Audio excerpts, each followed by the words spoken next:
আ.ন.ম এহসানুল হক মিলনকে Dhaka central university বিল 2026 উত্থাপনের অনুমতি প্রার্থনার জন্য আহ্বান জানাচ্ছি।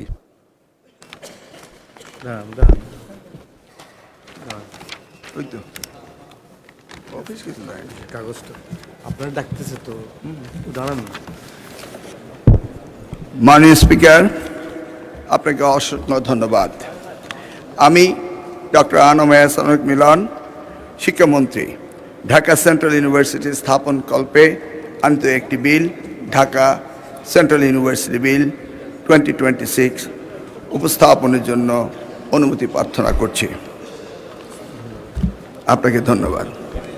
ধন্যবাদ মাননীয় মন্ত্রী, আপনি বিলটি উত্থাপন করুন।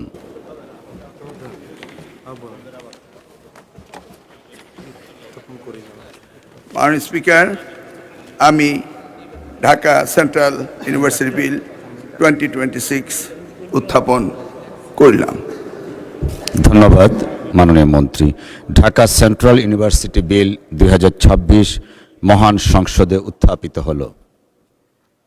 আমি এখন মাননীয় মন্ত্রী ডক্টর আ.ন.ম এহসানুল হক মিলনকে সংসদে উত্থাপিত আকারে ঢাকা সেন্ট্রাল ইউনিভার্সিটি বিল 2026 অবিলম্বে বিবেচনার প্রস্তাব উত্থাপনের জন্য আহ্বান জানাচ্ছি। আমি ডক্টর আ.ন.ম এহসানুল হক মিলন, শিক্ষামন্ত্রী, প্রস্তাব করছি যে ঢাকা সেন্ট্রাল ইউনিভার্সিটি বিল স্থাপনকল্পে আনিত বিলটি ঢাকা সেন্ট্রাল ইউনিভার্সিটি বিল 2026 অবিলম্বে বিবেচনার জন্য গ্রহণ করা হোক। ধন্যবাদ মাননীয় মন্ত্রী।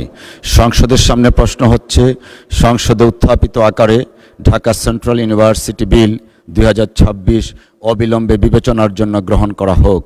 যারা এই প্রস্তাবের পক্ষে আছেন তারা হাঁ বলুন, যারা এই প্রস্তাবের বিপক্ষে আছেন তারা না বলুন।